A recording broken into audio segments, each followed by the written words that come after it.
Hay personas que no solo sufren, sino que aprenden a hacerlo, se entrenan sin darse cuenta para vivir con mucho dolor. Cuando el sufrimiento se vuelve un hábito, aprendes a respirarlo, a dormir con él, a tenerle lealtad, incluso a llamarlo amor, de esa manera amarrándote a personas, lugares y recuerdos. Esta noche, desde el conocimiento científico de la psicología, vamos a investigar por qué algunas personas aprenden a sufrir. Desde los estudios de Fernando Leiva en Lima para todo el mundo. Eso es Noche de Psicoterapia. ¡Comencemos!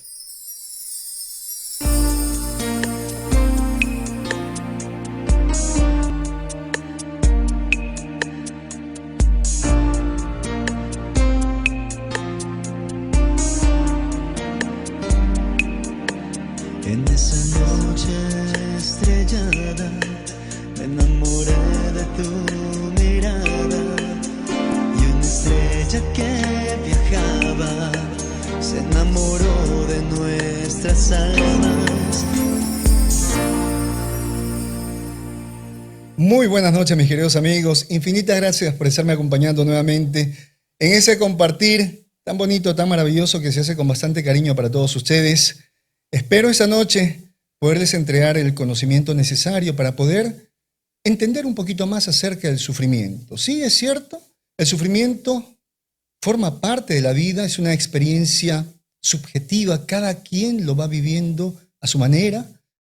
Ha sido interpretado durante siglos como un evento inevitable en la condición humana, que se experimenta a través de ¿qué? ¿No? De la tristeza, ansiedad, vacío, de repente impulsividad, ese enojo frecuente también, ¿no? Por ahí hablamos de la desesperanza aprendida, pero también dentro del sufrimiento estaría la culpa y esa sensación de soledad. Y miren, esos componentes que acabo de mencionar son componentes que cuando están muy pronunciados, no solamente van a desencadenar una depresión, sino que también en algún momento pueden generar la ideación suicida. Entonces, el sufrimiento es algo personal, subjetivo, complejo, ha existido desde siempre.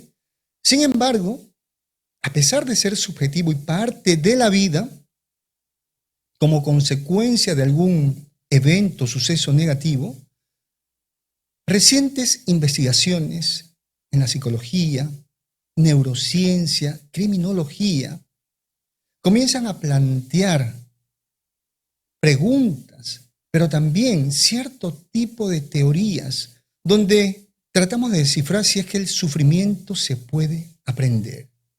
Y sí, la respuesta es afirmativa. El sufrimiento llega a aprenderse en algún momento y esto se va a dar por exposición.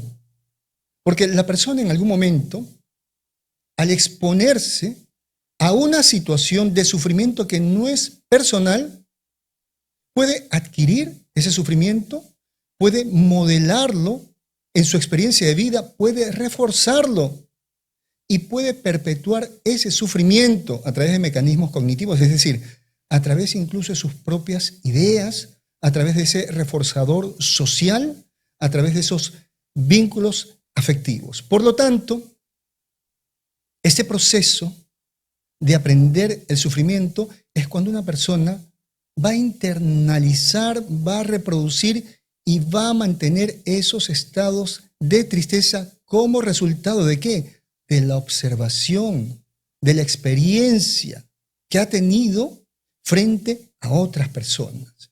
Para que alguien pueda aprender, y precisamente el tema es así, aprender a sufrir, se requiere de un maestro. Para que una persona aprenda a sufrir, se requiere también de un modelo y que tenga la disposición de observar. A ver, hay un sufrimiento natural, propio de la vida. A ti te sucede algo malo y comienzas a sufrir. Pero ¿qué pasa cuando ese sufrimiento no tiene que ver con una situación propia, sino que tú de un momento a otro comienzas a experimentar un sufrimiento como producto de haberte expuesto al sufrimiento de los demás? Y bien, llamamos a esto, en el campo de la psicología, el trauma vicario. pero también se conoce en algunos ámbitos como el sufrimiento vicario, en representación del otro que ha estado sufriendo. Mantenerte expuesto durante mucho tiempo a personas que están en constante sufrimiento y tú no tengas ningún entrenamiento para poder sobrellevar esta situación, puede generar en ti ese trauma vicario o ese sufrimiento vicario. Entonces, todo esto va a tener consecuencias en diferentes ámbitos.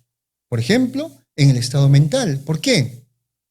Porque una persona que comienza a sufrir en algún momento puede generar patrones autodestructivos. Va a tener de repente por ahí actividades que la coloquen en riesgo, ojo, y no solamente tener actividades donde se exponga a algún tipo de accidente, sino que también el descuido, incluso en la alimentación, en su aseo. Esa persona también puede desarrollar en algún momento enfermedades psicosomáticas. Va a tener cierto tipo de problemas sociales, pero por otro lado, esta persona puede reproducir conductas autolesivas, es decir, esta persona puede lastimarse, pero también puede generar esa ideación suicida. Ahora, por supuesto que se puede aprender a sufrir, ¿no? Estamos hablando del trauma vicario, que muchas veces algunos profesionales de la salud, algunos agentes de los cuerpos policiales, especialmente aquellos que están en el lado forense, pueden en algún momento desarrollar algún tipo de trauma, algún tipo de depresión, algún tipo de sufrimiento, ¿no? Como producto de haberse expuesto al sufrimiento de los demás. Entonces, se experimenta este sufrimiento por exposición indirecta al dolor ajeno, por supuesto. Tenemos casos de personas que han dedicado mucho tiempo al tema de la salud mental sin preparación alguna para determinadas situaciones. Y tenemos casos evidenciados que sin esa preparación, esas personas han desarrollado en el tiempo depresión, incluso algunos de ellos se han suicidado. Por eso siempre decimos que el tema de la salud mental no es una cuestión de motivación. Y si esto le puede suceder a un profesional, imagínense lo que le puede pasar a una persona que de un momento a otro se inventa un título y quiere estar dando consejos por todo lugar, quiere estar dando conferencias, quiere dar terapia sin ser psicólogo. Imagínense el peligro al cual se está exponiendo. Pero vamos a hablar también de qué? De las personas que comparten mucho tiempo con alguien que tiene una depresión. Sí, porque en algún momento se aprende a sufrir como esa persona. Y no solamente va a ser la pareja, puede ser un familiar. También pueden ser estos roommates, esas personas que son compañeros de habitación. Por eso hay que tener mucho cuidado con quién se empieza a compartir la vida. Bien, entonces, decimos que todo aprendiz va a necesitar de un maestro. En este caso, de un maestro del sufrimiento. Pero para que este maestro pueda dotar a esta persona de ese sufrimiento, se requiere un conocimiento, un estado de conciencia. Esos maestros, esas personas que le van señalando el camino, también van señalando cierto tipo de pautas, cierto tipo de conceptos que el aprendiz en algún momento los va tomando como ciertos. Entonces, también vamos a hablar de qué? De que este sufrimiento muchas veces surge por una lealtad, es decir, por un amor tóxico, por un amor dependiente, por un amor obsesivo. Porque esa persona ha estado todo el tiempo con alguien que sufría y aunque esa persona ya no está, esa persona ahora lo representa. Pero no lo representa en la felicidad, lo representa en la tristeza. También hablamos de qué? Hablamos de una culpa, hablamos de una codependencia. Pero por otro lado, hablamos de la identificación a través de la impronta. Miren qué interesante. Porque la persona aprende a sufrir, uno por lealtad en sus relaciones interpersonales, el otro porque se siente culpable y se convierte en un codependiente, todo el tiempo quiere salvar a los demás empieza a salvar a todo el mundo, se descuida, pero tanto estar expuesto a esa situación, aprende también a sufrir, se identifica con ese sufrimiento. Pero hablamos de la impronta, de esa identificación que se da en esas fases críticas en la vida del ser humano, y aquí quiero que me entiendan lo siguiente. La impronta es un proceso mediante el cual el individuo va a identificarse con alguien para poder sobrevivir. Y esto se da en las fases críticas. Una fase crítica es el nacimiento. A ver, los niños cuando llegan a este mundo tienen que luchar para poder sobrevivir. Imagínense ese momento tan crítico, ¿no? Salir de ese espacio donde estaba totalmente seguro que era la barriguita de mamá y ahora salir a un ambiente totalmente diferente. Para poder sobrevivir, el niño genera impronta, es decir, se impregna de lo primero que está a su lado, y en este caso, mamá. Es por eso que nace el amor, ¿no? Ese amor incondicional a mamá para toda la vida. Pero ¿qué ocurre? En las relaciones disfuncionales también se dan este tipo de situaciones. Por ejemplo, si tú estás en una relación violenta, pero a la vez esta persona violenta sufre, tiene mucha tristeza, tiene depresión, y muchos dirán, pero ¿por qué un violento puede tener depresión? ¿Por qué una persona impulsiva, explosiva puede tener depresión? Aquí hay una explicación. Los narcisistas, sobre todo, cuando sienten que su ego está herido, se deprimen, porque no tienen tolerancia a la frustración, pero inmediatamente para poderse sobreponer, utilizan muchas veces el maltrato, la humillación y la violencia. Entonces, puedes tener una pareja que esté pasando por un episodio depresivo, pero que tenga esta depresión comorbilidad con el trastorno narcisista. A ver, y esta persona comienza a violentar. ¿Qué es lo que vas a hacer tú en esa fase crítica para poder sobrevivir? Generar tu impronta, impregnarte de esa pareja violenta, identificarte con esa persona, y es así como comienzas a exponerte durante mucho tiempo en esa relación y en ese sufrimiento que es de la otra persona. Ahora, esta teoría de que se aprende a sufrir también se fundamenta ¿en qué? En la teoría de las neuronas espejo para poder sobrevivir en el grupo social. Se observan comportamientos de animales y observamos que todos los animalitos van así en grupo, ¿no? Que si uno va para acá, toditos lo siguen. Se dice que los seres vivos para la supervivencia tienen activadas esas neuronas espejo para que puedan vivir en grupo, para que puedan hacer lo mismo, se puedan identificar.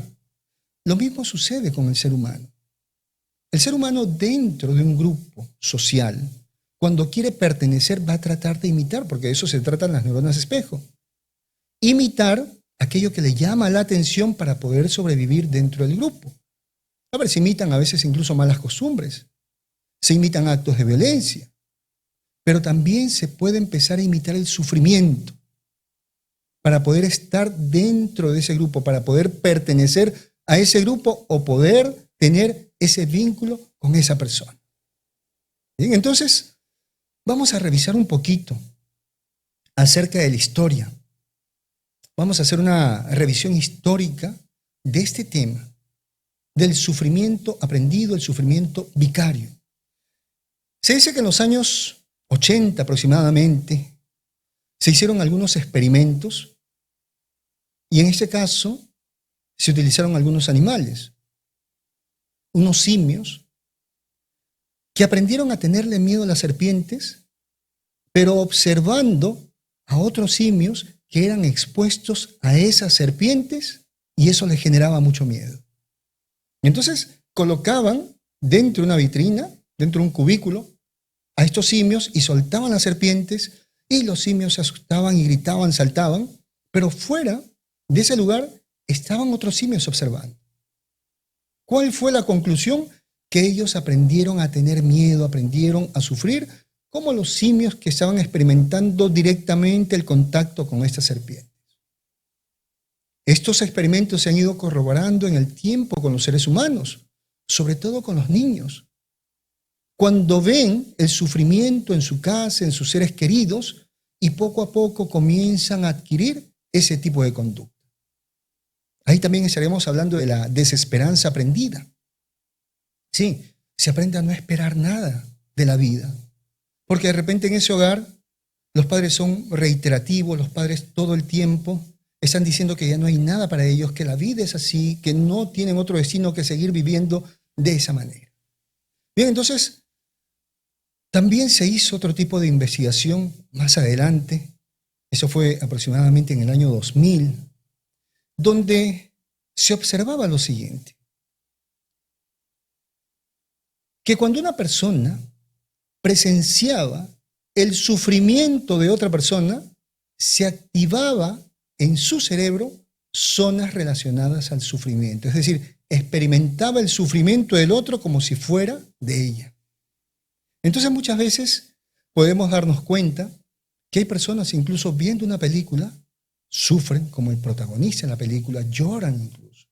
Te cuentan una historia triste y también lloras. ¿Por qué? Porque tenemos esa capacidad de identificarnos con quien está afuera.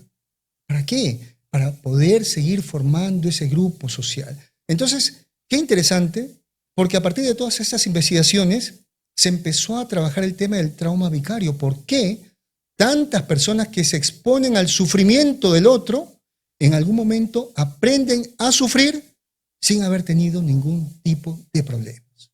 Por ahí estaríamos hablando de qué. Incluso, no solamente el sufrimiento, sino que muchas veces la conducta del suicida comienza a ser replicada dentro de su misma familia. Ahora, cuando hablamos de una persona que genera este sufrimiento vicario por observación en representación del otro, cuando esa persona tiene tendencia a aprender a sufrir, debemos hablar también de su perfil. Son personas extremadamente empáticas, personas que todo el tiempo se ponen en el lugar de la otra persona, pero olvidándose de ellas. Y eso es muy delicado, porque la empatía también debe tener un límite. Colocarte en el lugar de la otra persona sin abandonarte. Son personas que también en el tiempo van generando una responsabilidad muy grande, incluso una responsabilidad irracional y una lealtad a costa de todo, ¿no? Entonces, esa lealtad se llama lealtad culposa, porque no es una lealtad que tenga que ver con una relación, con un vínculo, con un equilibrio entre el dar y recibir, no. Sino que esa persona se queda al lado del otro. ¿Por qué? Porque se siente culpable si es que no está cargando con esa persona. Como consecuencia, estaríamos hablando también de un perfil de codependencia. Son estas personas salvadoras, estas personas que todo el tiempo quieren cargar con los demás. Pero hemos encontrado también en el tiempo otro tipo de evidencias, que son personas que tienen tendencia al perfeccionismo, son un tanto obsesivas, que todo lo quieren hacer bien, que creen que en algún momento las cosas van a salir perfectas y, por supuesto, han sido marcados desde la infancia por esa desesperanza aprendida. Entonces, si tú en ese momento empiezas a darte cuenta que vas mucho más allá de la empatía, que tu empatía atenta contra tu estabilidad, que te dedicas más a la otra persona que a cuidarte a ti, en ese momento tienes que hacer un alto y tienes que cuestionar esa empatía. Si tú asumes responsabilidades incluso que no te competen y quieres solucionarle la vida a todo el mundo, tienes que poner un alto también. Porque comienzas a exponerte a una información totalmente negativa. Está bien ayudar al prójimo, está bien darle una mano al prójimo, pero no está bien descuidarte. Vamos a recordar incluso que cuando una persona se está ahogando, no cualquiera puede salvarla. Hay personas que se preparan durante mucho tiempo para poder ser salvavidas. Porque vemos de repente que alguien con la buena voluntad intenta ayudar y también termina ahogándose. Entonces, ese tema de ayudar, ese tema de la empatía, si no es llevado con mucha responsabilidad, con mucho conocimiento, puede generar en el tiempo ese trauma vicario. Puedes asumir el trauma de la otra persona, puedes asumir la tristeza, el sufrimiento de la otra persona como si fuera una experiencia totalmente personal. Los problemas de los hijos son el sufrimiento de nosotras las madres. Es inevitable, sí, Gloria, perfecto lo que has dicho. Igualmente el sufrimiento de la pareja, de los hermanos, el sufrimiento de los padres. Pero cuando no lo podemos manejar, tenemos que delegar ese proceso, esa responsabilidad a personas que estén capacitadas, a personas que hayan sido entrenadas. Sí, se entiende el amor que tú puedes tener, pero el amor con desconocimiento no solamente puede hacerle daño, en este caso, a tus hijos, sino que también te puede generar daño a ti. Así que hay que tener mucho cuidado con este tema. El tema de la empatía, como lo dije hace un momento, se debe llevar con límites. Tú eres empático sin perjudicarte, porque desde el momento en el cual tú comienzas a perjudicarte y descuidarte, ya no es empatía, es descuido. Es negación de tu vida, es porque tú no quieres experimentar tu propia vida. Por ahí alguna vez dije, ¿no? El estar cargando con las otras personas irresponsablemente es una señal de no querer hacernos cargo de nuestra propia vida. ¿Por qué? Porque es preferible muchas veces ayudar a las personas a alcanzar sus objetivos que alcanzar nosotros mismos nuestros objetivos y hacer nuestras propias tareas. Ahí incluso estaríamos hablando de procrastinación. Causas para que una persona en algún momento pueda desarrollar este trauma vicario o sufrimiento vicario, para que aprenda a sufrir a través del otro. Lo primero, la exposición. Debe tener como características intensidad, duración y proximidad. Es decir, el sufrimiento del otro debe ser intenso, debe ser expuesta durante mucho tiempo y debe estar muy cercana a esa persona, a lo que llamamos el material traumático. Entonces, cuando se dan estos tres componentes de intensidad, duración y proximidad, estamos hablando de que esa persona en el tiempo va a generar ese sufrimiento vicario. ¿Qué más? El ambiente donde se desenvuelve la persona va a hacer que esa persona tenga tendencia a identificarse constantemente con el sufrimiento de los otros. Tenemos modelos y la sociedad muchas veces ha promovido como héroes a personas que sufrían. Y las personas, al tenerlo como héroes, como modelos, comenzaron a imitar el sufrimiento como si fuera algo bueno, como si siendo una persona sufrida fueran a ganar algo. Entonces tenemos muchas cosas en la sociedad que se han ido repitiendo con ignorancia. Por eso siempre decimos, hay que cuestionar aquello que la sociedad nos ha impuesto. Tenemos que detenernos un momento y preguntarnos qué tan cierto es, qué tan bueno es esto para mí. ¿Qué patologías podrían estar vinculadas a este sufrimiento vicario, a ese aprendizaje del sufrimiento? Lo primero, el trastorno de estrés postraumático, ¿sí? Se asocia mucho. El trastorno límite de la personalidad también está vinculado. Esas personas tienen así como las antenas encendidas, identificando cualquier tipo de abandono y muchas veces, para tratar de no desvincularse de la otra persona, se mantienen en esa relación, muchas veces asimilando el sufrimiento de la otra persona. Ahora, los adictos afectivos, porque hay dependientes afectivos, sí, pero hay adictos afectivos, aquellos que convierten a la otra persona en su droga humana. ¿Y qué es lo que ocurre? A estos adictos afectivos no les interesa exponerse a situaciones traumáticas con tal de estar al lado de la otra persona. Pagan un alto precio. Y en algún momento, si esa pareja, si esa persona, que es su droga humana, tiene un sufrimiento, una depresión, un trastorno depresivo, en algún momento pueden generar ese sufrimiento vicario. En los codependientes, por supuesto, están ahí. Pero los codependientes tienen algo importante, ¿no? Un codependiente es una persona obsesiva. Entonces estamos hablando, sí, de que esas personas todo el tiempo está rumiando este tipo de pensamientos, ¿no? Con respecto a la otra persona y a su sufrimiento. Son personas con complejos de culpabilidad. Así que hay que tener mucho cuidado cuando tratamos de ayudar a los demás. Hay que ser responsables. No se trata de ayudar y descuidarte. Ahora, ¿cómo te podrías relacionar con una persona que está sufriendo o con una persona que ya ha desarrollado este sufrimiento vicario o un trauma vicario? ¿Cómo puedes hacer tú para acompañar a alguien en su sufrimiento? Hay unas pautas saludables, hay unas pautas que tienen que ver con el amor al prójimo, pero también con el amor propio. Recordemos que ayudar tiene que ver con un acto de responsabilidad. Entonces, para relacionarte, para tener un vínculo, para poder acompañar a alguien que está sufriendo como consecuencia de una situación dolorosa o de repente por un trauma vicario, hay que colocar de primero límites compasivos. Hay que limitar en algún momento esa interacción con esa persona.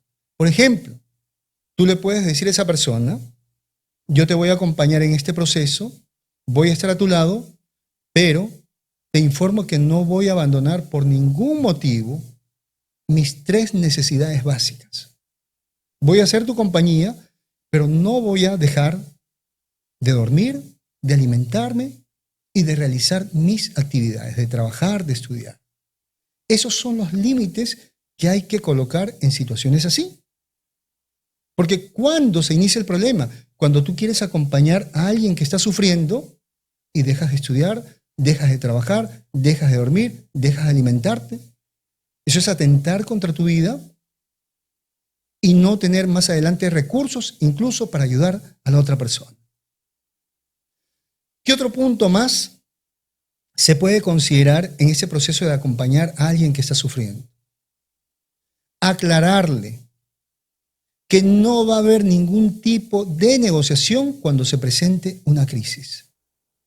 A ver, a ti te toca acompañar a un ser querido, te toca acompañar a tu pareja porque de repente tiene un trastorno depresivo. Bien, tienes que advertirle lo siguiente. Voy a estar a tu lado porque soy tu pareja, porque soy tu familiar, porque te amo, pero vamos a poner algunas normas dentro de esta relación. No va a haber ningún tipo de negociación cuando se presente una crisis. ¿Por qué?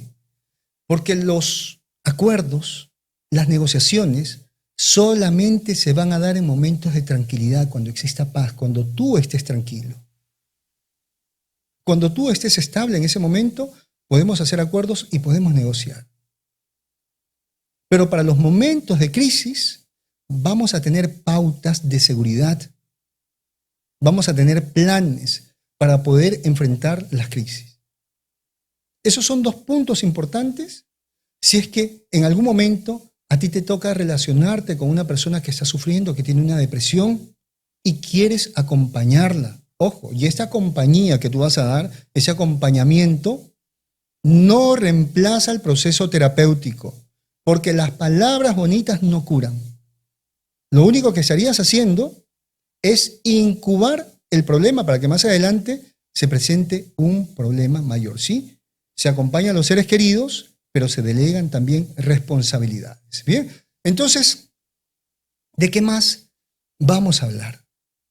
De que esas personas que se vinculan con alguien que está sufriendo y no toman estas medidas, que no aprenden a cuidarse, tienen cierto tipo de características.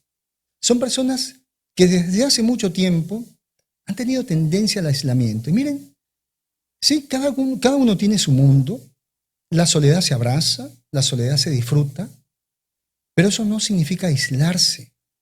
Las personas que pueden desarrollar ese trauma vicario, ese sufrimiento vicario,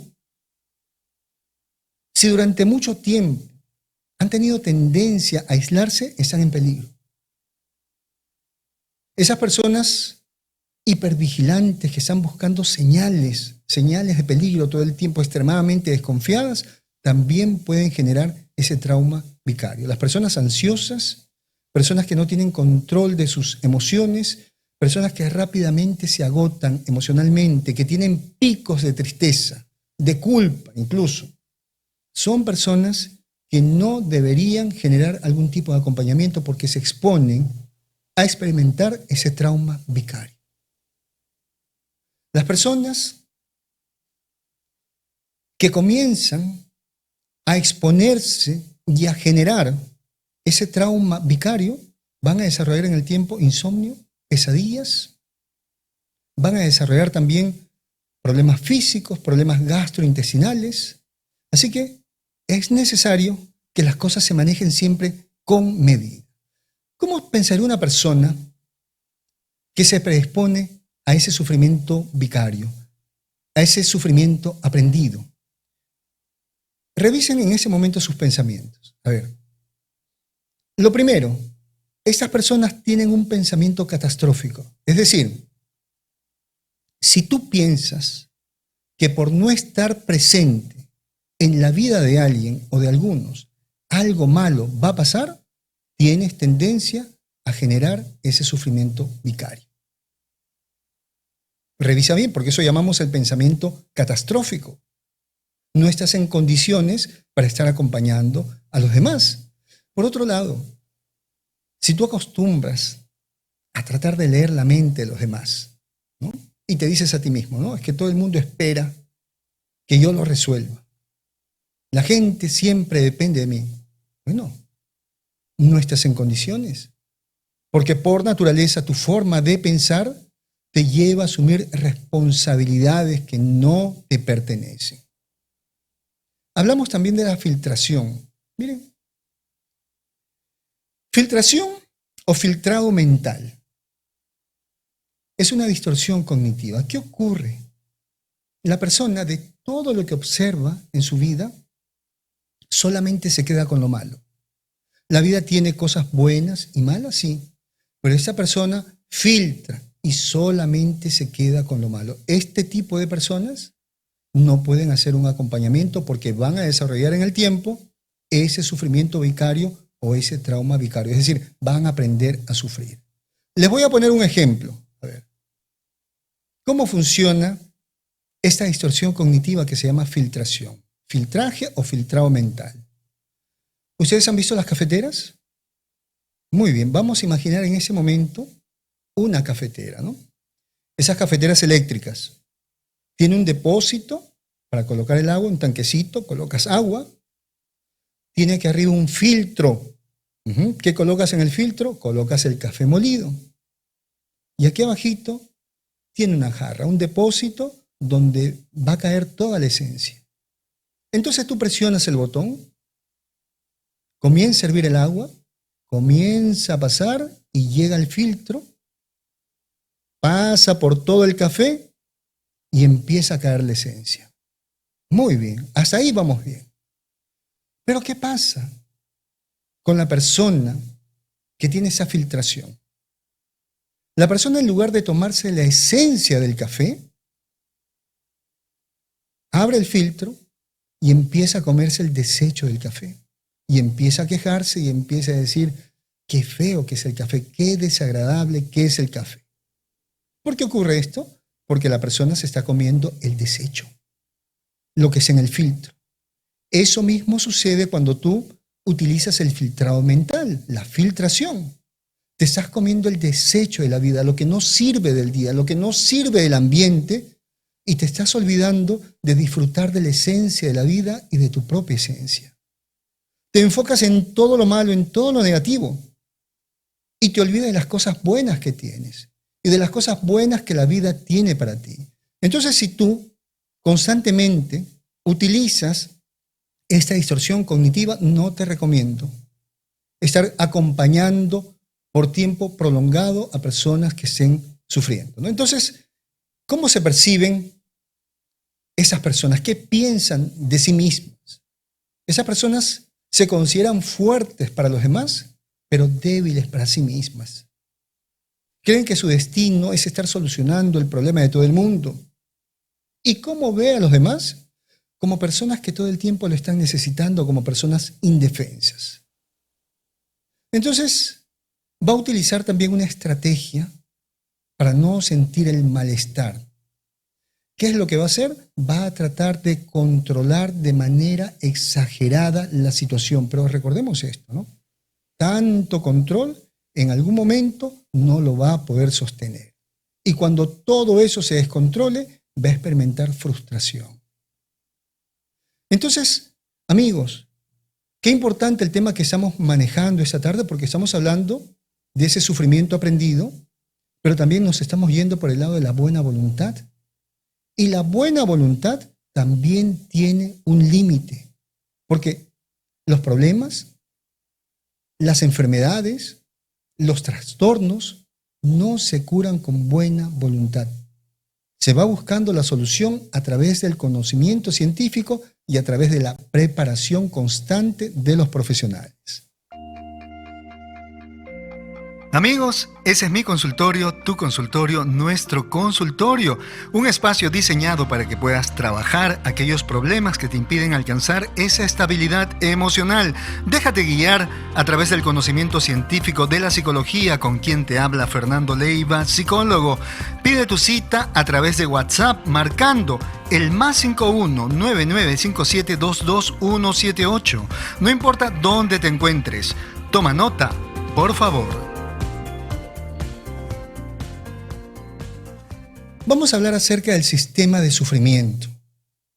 Sí, porque muchas veces la mente se organiza de tal manera para perpetuar ese sufrimiento que hemos abrazado en algún momento para representar a la otra persona. ¿Qué es un sistema? Un sistema es un conjunto de partes coordinadas, de partes que se van coordinando, que se van comunicando y tienen el propósito de perpetuar ese sistema en el tiempo. Cuando hablamos de un sistema de sufrimiento, hablamos de partes coordinadas y comunicadas. ¿Cuáles serían esas partes? Pensar, sentir y actuar. Si tú generas un sistema de sufrimiento, tienes pensamientos cíclicos, emociones cíclicas y una conducta cíclica. Todo está diseñado para que sufras. Cuando tú generas el trauma vicario, cuando generas el sufrimiento vicario, también instalas un sistema de sufrimiento, donde toda tu existencia se ha puesto de acuerdo para seguir generando ese sufrimiento. Entonces, si hablamos de pensamientos, son un conjunto de ideas repetitivas frente a los estímulos. Emociones repetitivas son las mismas frente a los estímulos. Y acciones repetitivas cíclicas frente a los estímulos. Ese es tu sistema de sufrimiento. A ver, ¿tienes una pareja infiel? Vamos a decir que eres un sistema de sufrimiento. ¿Tienes una pareja infiel? En lugar de plantear una solución, tienes ideas cíclicas que te hacen experimentar sufrimiento y que hacen perpetuar también ese sufrimiento. ¿Por qué no me amas? ¿Por qué no cambias? Y todo el tiempo estás con esos pensamientos cíclicos y eso te mantiene en el sufrimiento. En lugar de experimentar indignación, enojo por la traición, ¿cómo son tus emociones? De tristeza, de inferioridad, y son las mismas emociones cíclicas, repetitivas. ¿Y cómo son tus acciones? También repetitivas. Todo el tiempo llorándole a esa pareja que te traiciona. Ese es tu sistema de sufrimiento. Y ese mismo diseño aplica para diferentes situaciones. Para el campo laboral, para el campo educativo, para las relaciones con los hijos, con los padres, con los vecinos, para la relación contigo mismo. Entonces, cuando se aprende a sufrir, también se instala un sistema de sufrimiento. Por eso siempre indico que no son las palabras bonitas para poder solucionar estos problemas, sino que necesitamos el conocimiento científico. Porque, a ver, el tema del sufrimiento es un tema tan complejo que nos lleva a hablar acerca de los sistemas. Y cuando hablamos de sistemas, incluso vamos a hablar pues de Bertalanffy con su teoría general de sistemas, para poder entender un poquito más acerca de esta dinámica. Hay que tener en cuenta lo siguiente. En esa convivencia, con una pareja o con un compañero depresivo, suicida, ¿qué es lo que hemos podido conseguir en el tiempo? La convivencia, estar expuestos constantemente en intensidad, ojo, proximidad, de 3 a 6 meses, puede generar el incremento de la desesperanza, pensamientos de tristeza, puede generar depresión y también ideación suicida. Si tú te expones constantemente a la depresión de ese compañero de cuarto, de esa pareja, y no buscan ayuda, sino que tú crees que solamente con tu compañía basta, comienzas a identificarte, sin darte cuenta comienzas a hacer también su sufrimiento, tu sufrimiento. Tienes que tener mucho cuidado. Se acompaña con conocimiento, se acompaña con responsabilidad. Bien, entonces, más horas de exposición al sufrimiento del otro, vas a tener más síntomas de ese trauma, de ese sufrimiento vicario. ¿Por qué el acompañamiento se hace con entrenamiento? A ver, los psicólogos hemos sido formados para hacer ese acompañamiento terapéutico. Y eso no lo aprendemos en un día. Aparte de estudiar todos los años que hemos estado en la universidad, vamos estudiando también esos temas, ¿no? Nos vamos preparando, vamos haciendo maestrías, vamos haciendo diplomados, vamos haciendo capacitaciones y llevamos ese entrenamiento. Por eso es que muchos psicólogos podemos estar horas y horas y horas, porque en ese entrenamiento podemos diferenciar lo que es el problema de esa persona y lo que es nuestra realidad. Podemos ser empáticos, podemos comprender la situación de esa persona, pero tomamos conciencia que tenemos una lámpara en ese camino que es el conocimiento. Y con esa lámpara, con ese conocimiento, nos vamos a guiar. Y que en algún momento, cuando esa persona esté fortalecida, va a poder tomar ese conocimiento que es esa lámpara y va a poder continuar su camino por sí sola. Pero esa exposición al sufrimiento del otro no se puede hacer sin esa preparación. Porque corres el peligro de que en algún momento tú también te deprimas. Que en algún momento, sin ningún motivo, tú te pongas a llorar. Así que hay que tener en cuenta esa información.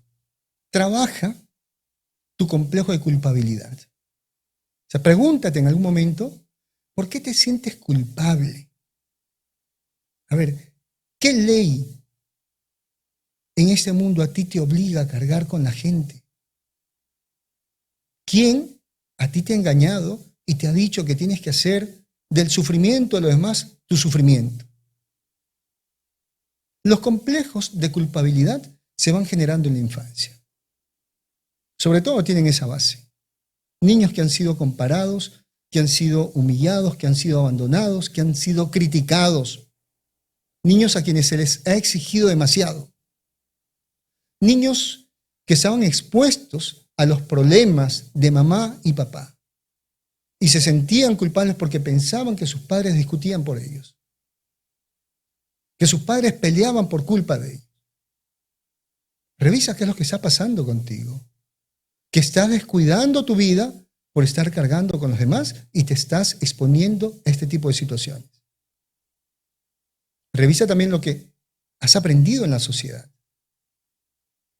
¿Qué es lo que la sociedad te ha dicho y no has podido cuestionar hasta ese momento? Pero así como se puede aprender a sufrir, también se puede aprender a ser feliz.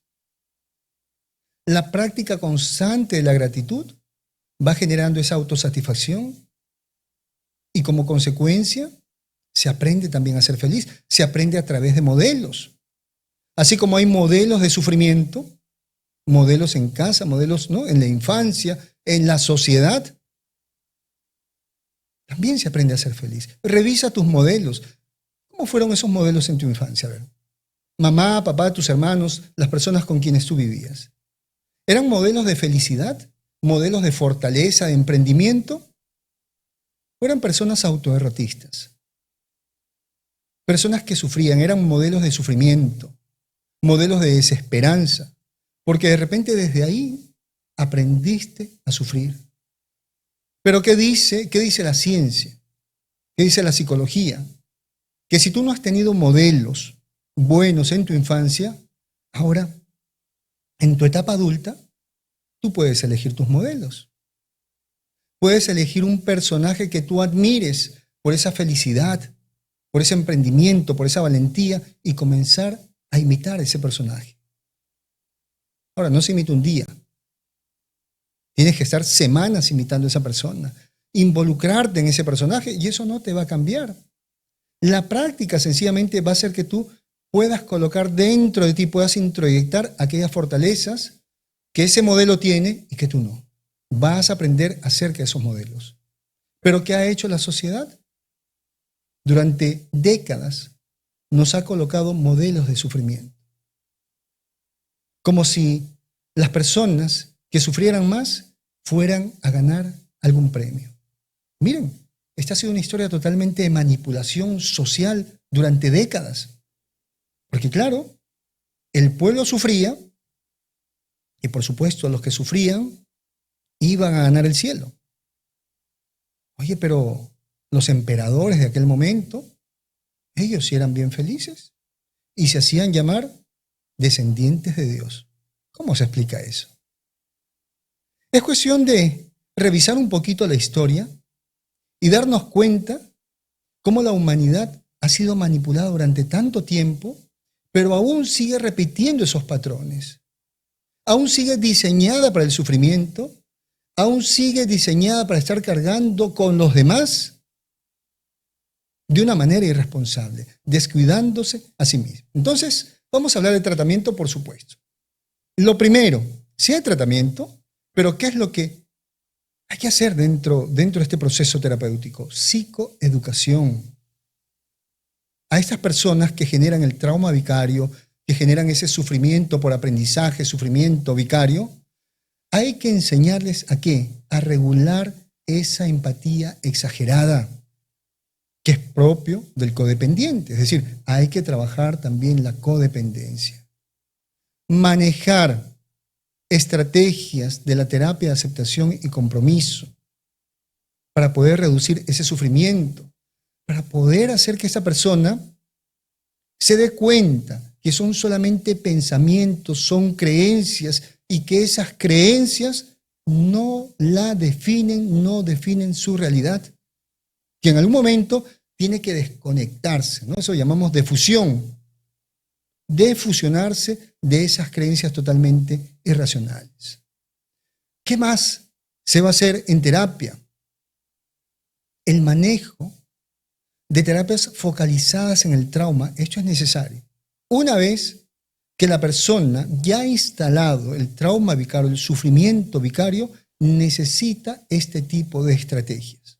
Ahora, hay un diseño enorme en estas estrategias que tiene que ver, eso sí, con un acompañamiento constante.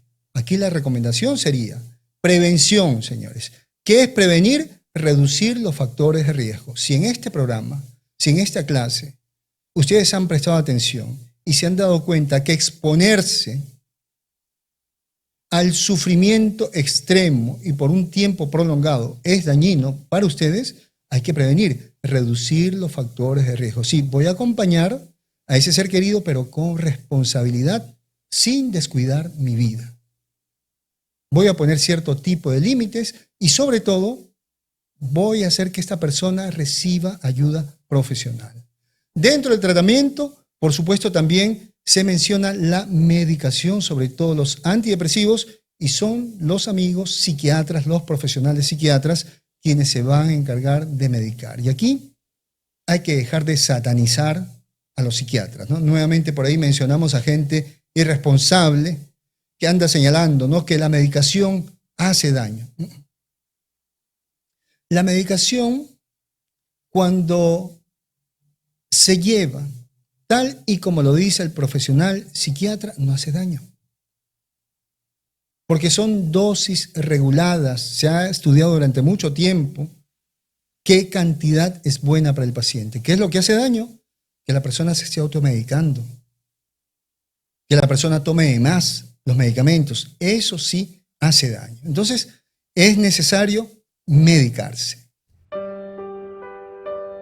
Y cuando escuchamos ese fondo musical, recordamos que la distancia no es impedimento para que puedas acceder a las sesiones de consejería psicológica con quien te habla Fernando Leiva, psicólogo. Déjate guiar por el conocimiento científico de la psicología, no importa en qué lugar del mundo te encuentres.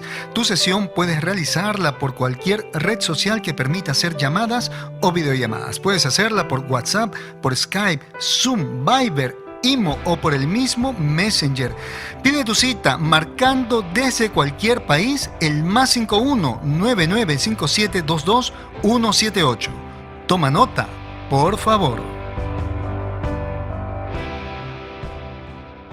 A manera de conclusión, mis queridos amigos, podemos resaltar el tema del aprendizaje.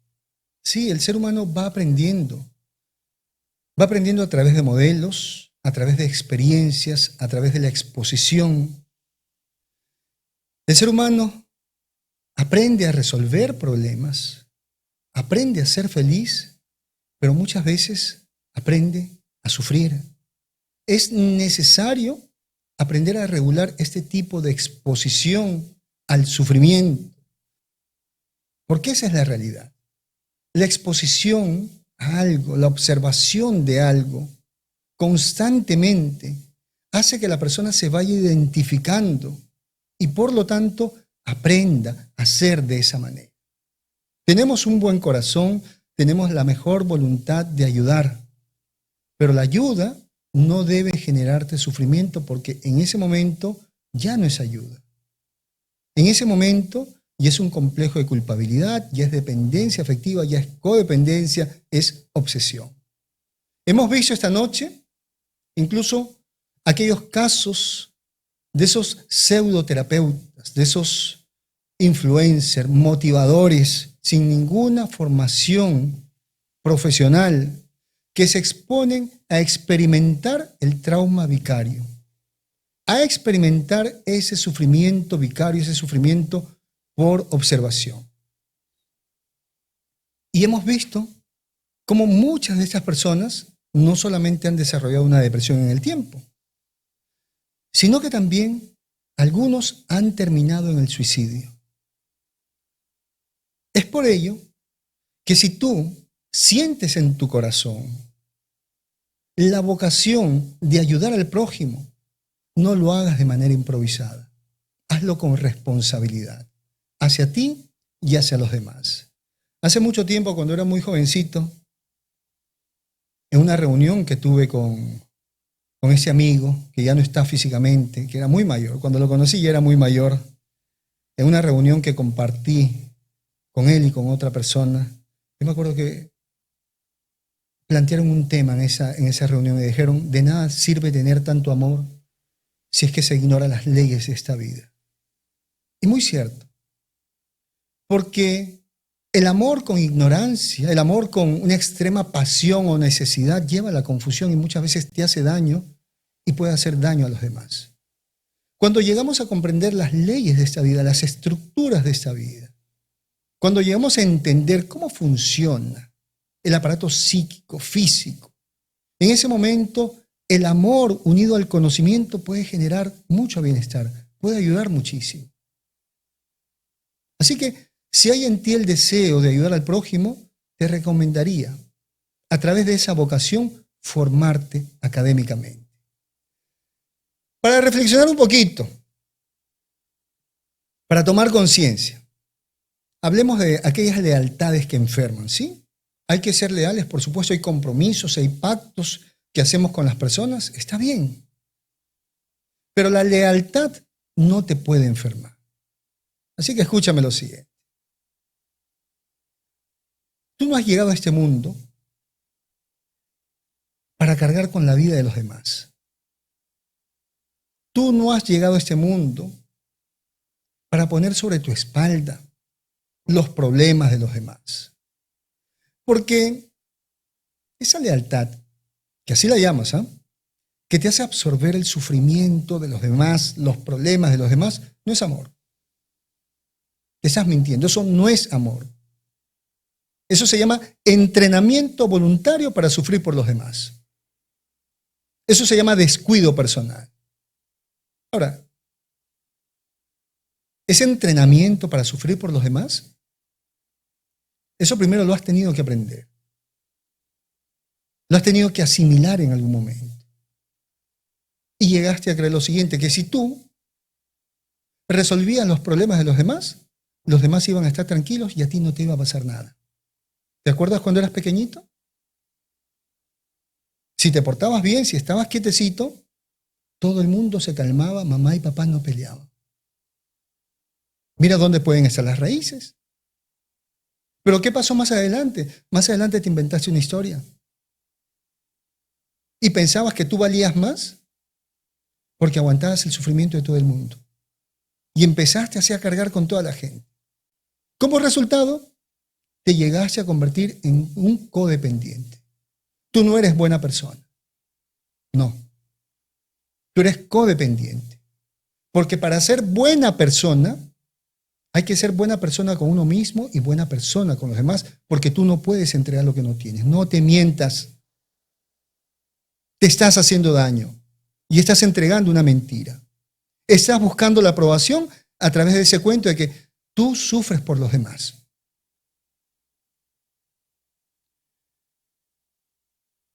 Todas esas actividades de cargar con la gente te va a pasar factura si es que no te la está pasando en ese momento. ¿No duermes bien? ¿Insomnio? ¿Reprimes? ¿Paras preocupado todo el tiempo? Eso no es amor. Eso se llama autoabandono. Eso se llama autotraición. Eso se llama dejar de amarse. Eso se llama tratarse mal. Deja de romantizar tanto el vínculo con las demás personas. No. Cuando tú asumes el sufrimiento de los demás, tú no amas. Tú dejas de amarte. Tú te alimentas de migajas, te alimentas de limosnas. Con límites. A los demás, pero también colócate límites. ¿Cuáles son los límites en tu vida? Tus normas. ¿Qué es lo que no te permites vivir? Si tú descuidas tu salud, tu tiempo, tu trabajo, tu dinero, tú no estás amando. Tú te estás descuidando. Tú no estás amando. Tú estás malcriando. Es que a esa persona que tanto amaba, le entregué todo mi tiempo. Le entregué todo mi dinero, le entregué mi salud. Tú no la amabas, tú la malcriabas y ahí están los resultados. Tú no te hiciste respetar, porque tú no practicas un amor genuino. Lo tuyo es un falso amor, es un amor convenido, porque estás entregando de todo para que alguien te recompense con un poquito de amor, con un poquito de afecto. ¿Y por qué ocurre eso? Tal vez te duela. Pero ese tema de cargar con todo el mundo tiene que ver con una falta de significados en la infancia. A ver, se significa algo para que sea útil. Vamos a poner un ejemplo. Póngale un significado. ¿Qué es para ustedes? A ver. ¿Ya lo significaste? Lentes, ¿verdad? Correcto. Como ya tiene un significado, ya es útil, ya sirve, ya se puede usar, ya tiene algún tipo de valor. ¿Qué pasa cuando los niños no reciben ese significado en la infancia? ¿Qué pasa cuando sus padres no le dicen, ¿no? De pequeñitos, porque hay que darle esa noción de valor, de valía a los niños. ¿Qué pasa si no les dicen qué valiente, qué inteligente, qué bueno, qué lindo, qué linda, qué creativo? ¿Qué pasa si no les dicen esas cosas, si no lo significan y no van reforzando esos significados a través de la práctica, a través de los pequeños retos que los niños vayan a tener? Ese niño va creciendo sin autoestima, sin autovaloración, sintiéndose insignificante porque no tiene significado. Muy bien. Entonces, ¿sabes lo que tú estás haciendo cuando cargas con el sufrimiento de los demás? Te estás comportando como una persona insignificante, esperando que el otro te signifique y te diga lo que no te dijeron en tu infancia. Qué bueno que eres, qué valiente que eres, qué amoroso, qué lindo. Cada vez que tú dependes de alguien, te comportas como una persona insignificante, que quiere decir que no tiene significado. Lo que no tiene significado no es útil. Te sientes inútil en la vida de los demás y en tu propia vida. Momento, signifícate tú mismo. Deja de buscar la aprobación de los demás. Comienza a rescatarte. Haz un inventario de tus fortalezas. Porque por ahí alguien va a decir, ¿y cómo lo hago? Ahí está la respuesta. Lista de tus fortalezas. ¿Cuáles son tus fortalezas en ese momento? Porque para que hayas sobrevivido a la pandemia debes tener alguna fortaleza.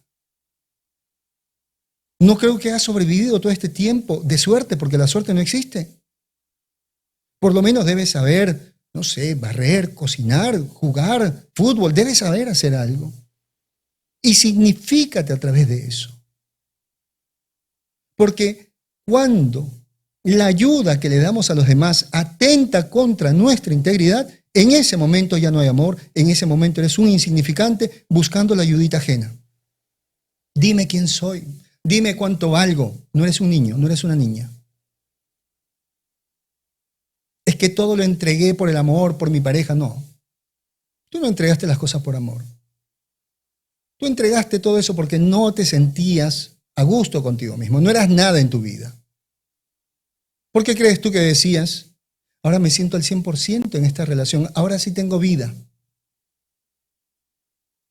Es momento que te busques una vida. Es momento que dejes de engañarte. ¿Sabes por qué? Porque creo en ti. A ver, ¿tú crees que estoy aquí esperando que tú sigas siendo la misma persona? No. Creo en ti. Porque no considero que tú vayas a estar todo este tiempo escuchándome para no hacer nada. Tienes que escuchar el llamado a tu propia vida. Tienes que dejar de engañarte. Porque antes de cargar con los demás, tienes que hacerte cargo de tu vida. Tienes que resolver tus problemas. Tienes que conseguir dinero. Tienes que tener una casa. Tienes que tener un alimento. Tienes que tener ahorros. Así que, mis queridos amigos, los voy a dejar con esas reflexiones. Ya no más mentiras. Ya no vuelvas a decir, si es que no cuido a las personas, no van a poder sobrevivir. No, eso es mentira. Vas a cambiar esas frasecitas de que los demás no pueden vivir sin tu ayuda por una frase de amor propio. Puedo ayudar a los demás sin abandonarme. A ver, repitan antes de terminar el programa. Puedo ayudar a los demás sin abandonarme. Antes de cerrar los ojitos esta noche, vas a repetir eso. Voy a ayudar a los demás sin abandonar. Y mañana al despertar vas a hacer lo mismo. Pero también vas a tener una lista de actividades. Porque a partir del día de mañana vas a comenzar a vivir. Vas a tener un propósito en este mundo. Vas a dejar de aprender a sufrir y vas a comenzar a aprender a conquistar lo que tú quieres, a perseguir lo que tú quieres. Vas a aprender a valorarte, vas a aprender a amarte. Ese es el compromiso que se va a hacer esta noche. Queridos amigos, muchas gracias por haberme acompañado. No sé si ha sido un poquito duro, pero Tenía que decirlo. Las cosas son claras conmigo. No esperen palabras bonitas. Gracias por haberme acompañado esta noche, que ha sido muy bonita, una noche interesante, una noche con bastante cariño. Creo que esas palabras van a servir a muchos, si es que la llevan a las acciones correspondientes. A nombre de todos mis colegas, agradecerles por ayudarme a compartir la cultura psicológica, por valorar el trabajo de los psicólogos en el mundo. Gracias por la compañía que ustedes me dan durante tantos años. No llevamos aquí un año, llevamos muchos años, 9 años compartiendo. Ya somos clásicos, muy clásicos. Vamos a despedirnos, pero también recomendarles que se debe practicar la gratitud. Esta noche, sobre todo antes de dormir, los que creen en Dios, vamos a agradecer. Los que creen en la vida, agradecerle también a la vida. Ese es el camino a la felicidad, la autosatisfacción. Quiero ese abrazo, pero que ese abrazo sea desde el alma, porque creo que esta noche todos nos merecemos abrazarnos bien fuerte. ¿Dónde es ese abrazo? Y ahí va el beso para todos también desde el alma y sin excepción alguna. Se me cuidan y nos vemos la próxima semana con un nuevo tema. Feliz descanso para todos. Linda noche. Se les quiere. Chao.